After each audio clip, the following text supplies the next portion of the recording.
the goal of TPP, it turns out, is to stop China. I mean, you know, if you just want to boil it down, this is what President Obama told the Wall Street Journal.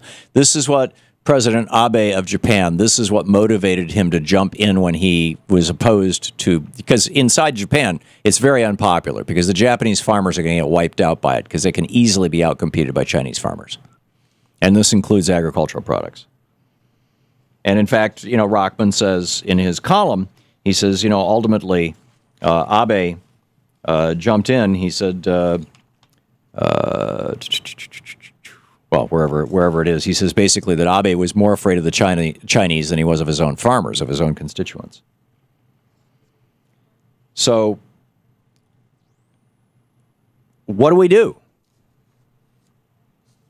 Here's what Rockman says. He says, it's too late to prevent China from becoming the core of the Asian economy, with all the political and strategic gains that implies, because China is already the biggest trading partner of most of the important nations in the TPP negotiations, including Japan, Singapore, and Australia. And it's the second biggest partner with the U.S. itself. It's also the biggest trade partner with South Korea and India. And he goes on to point out that, you know, China doesn't need that, you know, frankly, China doesn't care about the TPP. In fact, they just set up their own investment bank to compete with the WTO. And he points out how, you know, last week as President Obama, well, I'll quote him, last week as Mr. Obama was struggling to keep the TPP alive in Congress, President Modi of India, their prime minister, excuse me, the Prime Minister Modi of India was in China signing $22 billion in business deals. You know, the fastest growing economies in the world. TPA, which is the first thing that Congress is voting on, is where Congress votes to tie their own hands and blow up the Constitution. If you are a conservative, go to obamatrade.com for an explanation of this in terms that will make a lot of sense to you. If you're a liberal, you already know how badly we've been screwed by these trade deals.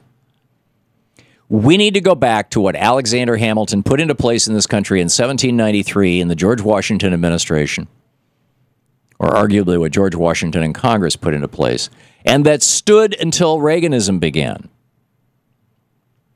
which is a tariff-based trading system. We can make pretty much everything we want here in the United States.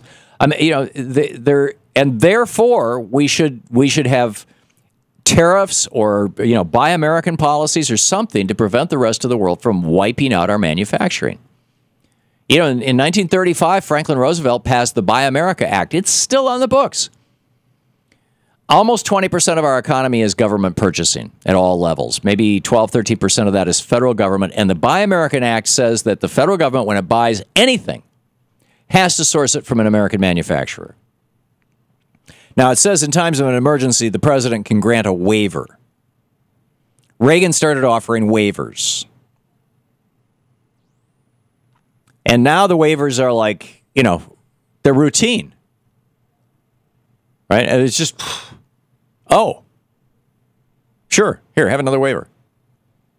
And, I mean, walk around U.S. government offices and try to find something made in the United States. Well, if we sign the TPP, first of all, that will, in all probability, make that 1935 law illegal. We'll have to take it off the books. But we just need to stop issuing the waivers. That in and of itself would create millions of good-paying American jobs, manufacturing jobs. Number one, stop with the waivers. Number two, go back, you know, start raising our tariffs up. Our tariffs are averaging around 1.2%. We need to take them at least up to 10 or 15%. Frankly, they should be above 17%, which is the functional tariff that most of our trading partners are using by reversing in and out VAT taxes. You want to buy something from oh, my assistant producer, the Telos software just gave me an error message, Shane, that says link to server is down. Okay. Okay. Anyhow, we need to go back to saying, you know, if you can make something with $1 worth of labor in Connecticut, and you can make that same thing, you know, with 20 cents worth of labor in China, it's going to cost 80 cents when it hits the border, or at least 17 cents or 30 cents or something. I mean, let's get back, because we don't need, I mean, we don't need to import things into the United States by and large. Now, there are some strategic minerals we don't have. If you really want, carved sandalwood from Thailand, cool. We don't even need a tariff on it because we don't have a domestic, sandalwood industry that would compete with it. But every other industry, all these other industries, we need to bring this stuff home. And the way you bring it home is by making foreign stuff more expensive. Now, the Japanese are doing that, the Chinese are doing that domestically by manipulating their currency, which is a very, very clumsy way to do it, but it's also very effective because it cuts across all sectors. So anyhow, that's my trade rant. Call your member of Congress now and say no to fast track, no to TPP, if you think that my argument makes any sense, or say yes if you think I'm crazy. The number for the Congressional Switchboard is 202-225-3121.